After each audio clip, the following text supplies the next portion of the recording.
August 15th, 2016. That's just this week for the white trolls who lurk on my channel. This story would shock me if it wasn't for the fact that it's so typical. I've long told you that the white males are the criminal class in the United States, and I've also told you that white people commit the most crimes and the most violent crimes. They seem to have a clear affinity for cannibalism, and this savagery starts young. Well, I guess you can take the Neanderthal out of the cave, but... John Joseph Stevens and Michelle Michonne of Tequesta, Florida, were your typical suburban couple. They were enjoying some time together in their garage when they were murdered and their bodies eaten by a white thug. This couple would become just two more victims in the self-inflicted genocide of white-on-white crime. Austin Harrouff is the poster child for the young white thug. This man is one of the typical white guys who you see on the internet who obsesses over weightlifting and trying to project manliness by running around topless. Like most white males, he's feebly trying to cover up an obvious shortcoming by overcompensating. And you can understand why. As a white male, you have everything handed to you. Life for white people is like standing in line at a soup kitchen. You just wait your turn for the next helping of white privilege to be given to you, from one stage of your so-called life to the next. There's no consequences for your bad behavior. You get a gold star no matter how pathetic your achievements, and nothing is ever expected of you because you get what you have in life merely as accident of birth. And for white males, on the few occasions they're dumb enough to call themselves trying to prove their manhood against black men, they get their butts stomped. This is why you see so many of them who are absolutely fixated on muscles and weightlifting. Manhood comes from within, but these guys are hoping that they can find it in a gym or a steroid syringe. But for white males, the most common way that they hope to find their manliness is in committing some ghastly act of violence. Now, how far would a white man go to commit an act of murder? Pretty far, it seems, because on the evening of August 15th, 2016, this young thug got up from a dinner with his parents, then trekked 3.5 miles on foot to the homes of his victims. While there's no evidence at all that he knew them, and no evidence that Austin had been provoked by them, as we all ought to know by now, where white thugs are concerned, they don't need a reason to commit their violent crimes. All a white thug needs is an opportunity. John Joseph Stevens and Michelle Michonne of Tequesta, Florida, were in their garage when the white thug Austin came upon them and began to stab them with the large pocket knife that he always carried on him. A neighbor heard the screams of the victims as the white thug was slaughtering them. The neighbor tried to help, and the white thug attacked him as well, stabbing him several times. Sheriff deputies showed up. Now, this is Florida, where they shoot unarmed black men who are lying in the street with their hands up in the air. So, a white thug armed with a knife, who's covered in blood after having just killed 2 people and grievously wounded a third, and is eating his victims like the freaking wolf man, well, obviously this is going to end in a fatality, right? At least I'd love to tell you that this white thug left the police no choice but to shoot him, except he's white, so seeing him covered in blood, wielding a large knife, and eating the bodies of the people he just killed wasn't enough to make them open fire. White people, you still want to insist that it's not about race? The police instead used a canine, but a white thug is far more savage than a trained attack dog. Frankly, I'm surprised he didn't try to eat the pup. The police then used tasers on him, which according to them had little effect. It took the combined efforts of 2 deputies, their tasers, and a dog to finally subdue the white thug. You know, when the suspect is white, the police will put themselves in danger to not have to kill him. White supremacists are always pushing the lie that Michael Brown was some sort of Superman with Herculean strength to justify what we all know to have been a murder. But here we have a white thug who actually did show superhuman strength, who actually was attacking neighbors and the police, and they didn't kill him. Now that the white thug is in custody, with no mugshots available, might I add, the white media is finally getting around to telling us about him. But as you would expect, they're giving us a clearly whitewashed, sanitized portrait of him. They're only showing pictures of him in his football jersey, not the ones of him as he truly was. They never refer to him as a killer. They instead call him a murder suspect, as if there's some sort of doubt that he killed these people. And the media is going overboard to drum up sympathy for this guy, so much so that their stories seem as though they were written by a schizophrenic. The Miami Herald ran a story with the headline quoting Harrouff saying that he has a psycho side. No kidding. But then the very first line of the article, they write, "Until he exploded in cannibalistic rage, Austin Kelly Harrouff appeared to be a gentle giant." Somebody actually had the nerve to write that, and an editor had the gall to allow it to be published. Now, they're not quoting friends or family, mind you. This is what the Miami Herald itself is saying. They're actually calling a double murderer and cannibal a gentle giant. Gee, what a difference it makes when we're talking about a white person, huh? The white thug posted videos of himself online on his YouTube channel, and it's the typical satanic stuff you expect from white thugs. I tried to listen to some of his videos, but it was so much incoherent ranting, I had to stop. And just in case you think I'm exaggerating, here's a few gems from the mind of a white thug.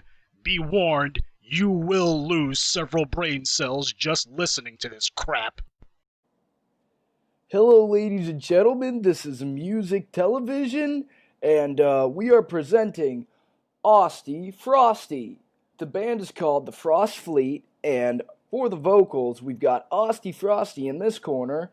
Baby, just pass me that lighter.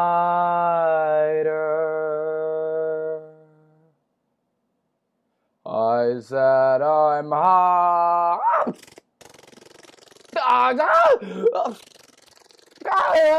Fuck.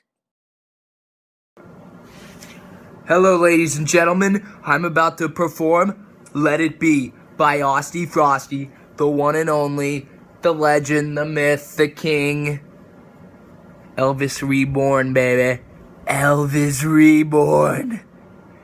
I inherited the throne as king. You ready to hear this cover? Alright, thank you, ladies and gentlemen. Thank you very much.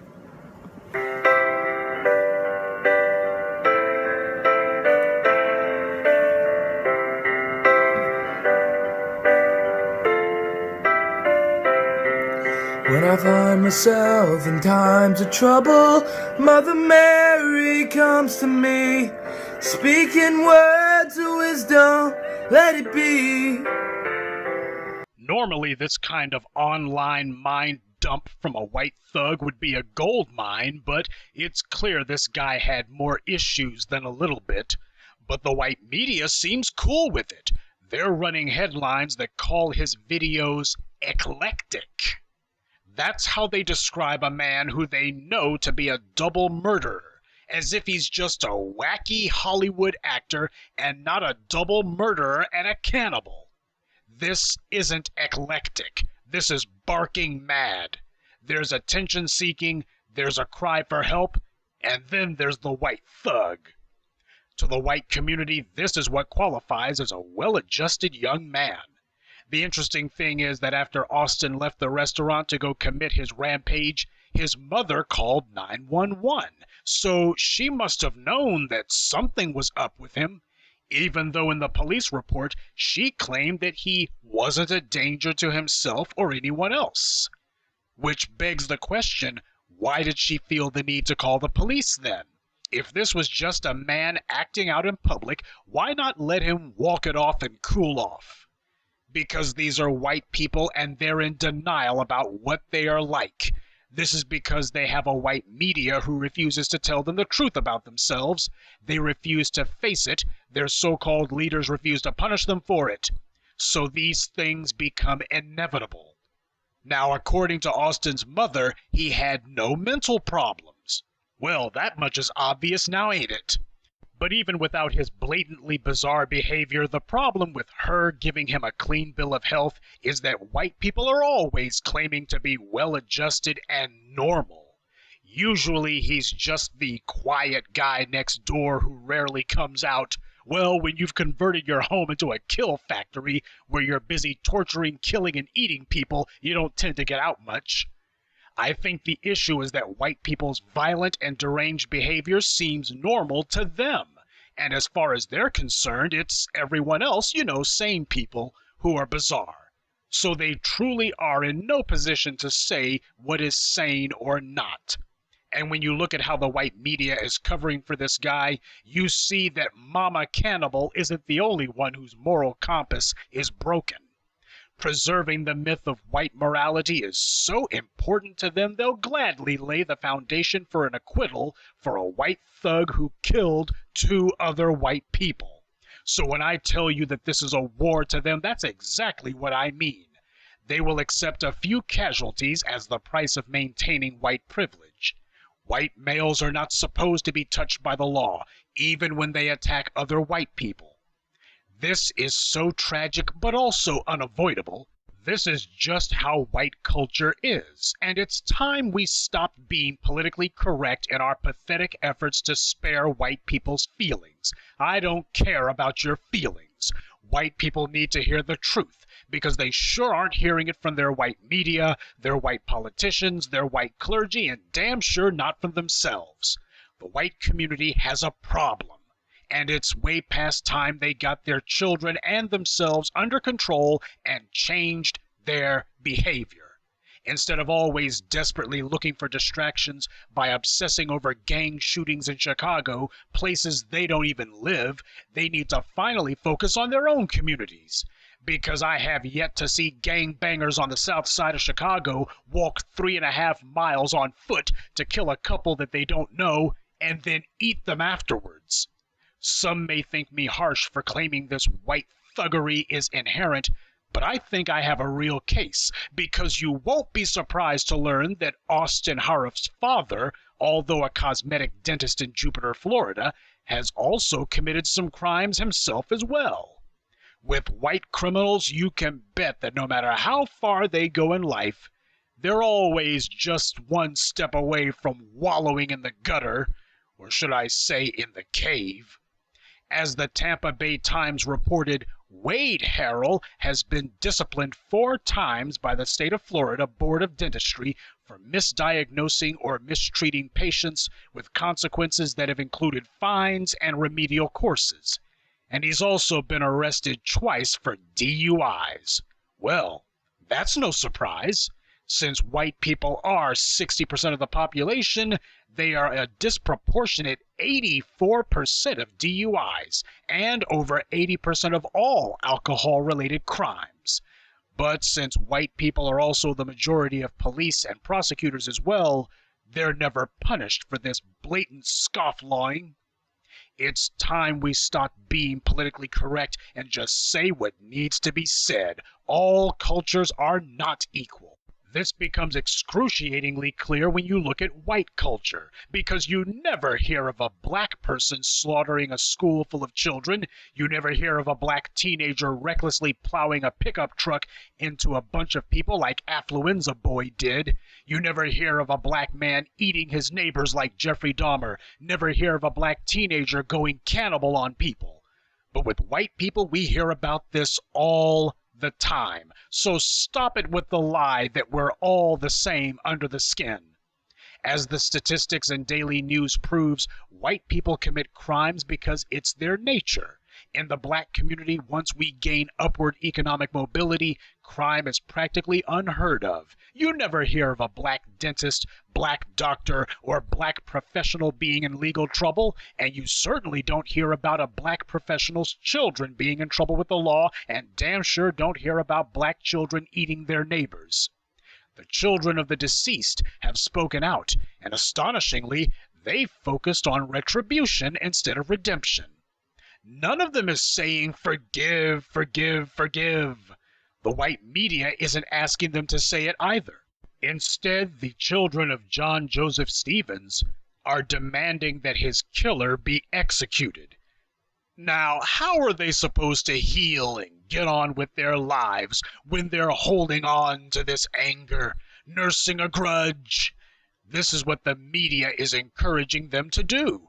Rather than applaud them for howling for white thugs' blood, the media ought to be rebuking them, asking how can they run around so hard-hearted. White-on-white crime is no small matter.